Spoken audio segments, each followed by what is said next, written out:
today we're going to show you guys how to make some kale chips. Ari and I absolutely love kale chips, and we definitely want to show you guys how to make them. So to start, we've washed the kale and dried the kale. You do want to make sure that the kale is pretty dry, can be slightly damp, but we're going to put some oil on it, and the oil won't stick very well if it is too damp. So make sure it's pretty dry and nice and clean. And the first thing we're going to do here is put it right into the bowl, and we're going to de-stem the kale. So you start from the thicker side of the kale and just to push down, and it comes off pretty easily there. And then we're just going to do that with all the different pieces of kale.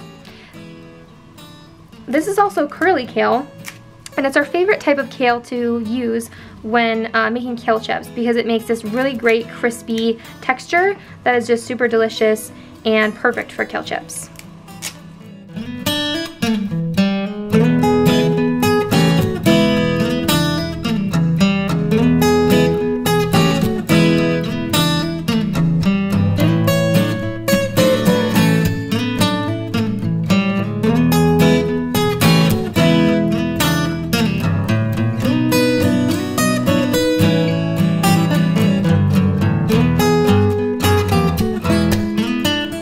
Alright, so we have all the kale de-stemmed, looking all fluffy and great in here.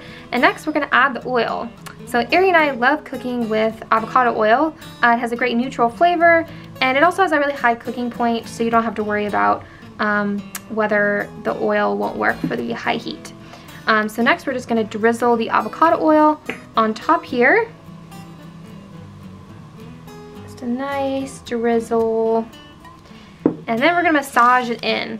So you'd want to make sure that you really massage the oil into the kale, because that's how you get the oil perfectly distributed on the kale, and that's how you're going to get that great crispy texture of the kale.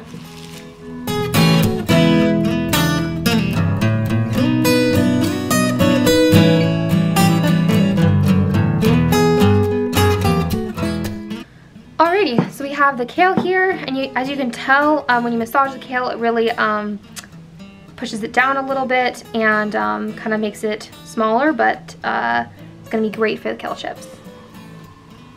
Alright, so we have the kale and our baking tray with the silicone baking mat, which we love, and we're going to dump the kale on here. And you do want it to be pretty evenly distributed, so most of the kale does touch the tray. That's going to make for an even bake. So that's about good. Alrighty. And now we're going to we're going to sprinkle some salt on top. Kale is really easy to over salt, so you just want to do a nice little sprinkle of salt, because if it's too salty, it's not so yummy.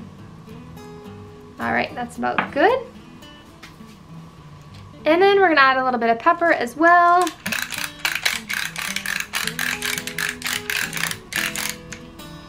And then just for a little bit of spice, Ari and I love cayenne, so we're just going to add a little bit of cayenne here.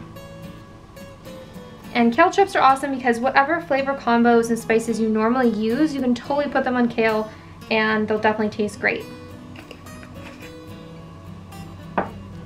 Alright, and then we're going to stick these right in the oven.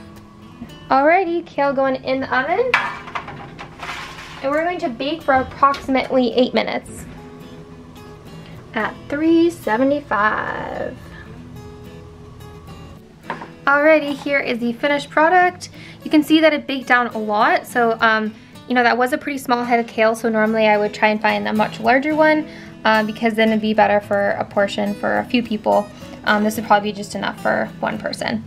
But yeah, as you can see, you have this nice kind of crispy, crunchy texture, and that's really what you're looking for because it tastes really great. And yeah, it's a great side for dinner or for lunch or whenever you want to eat it, maybe just a snack. But yeah, hope you guys enjoyed this video, and please like and subscribe.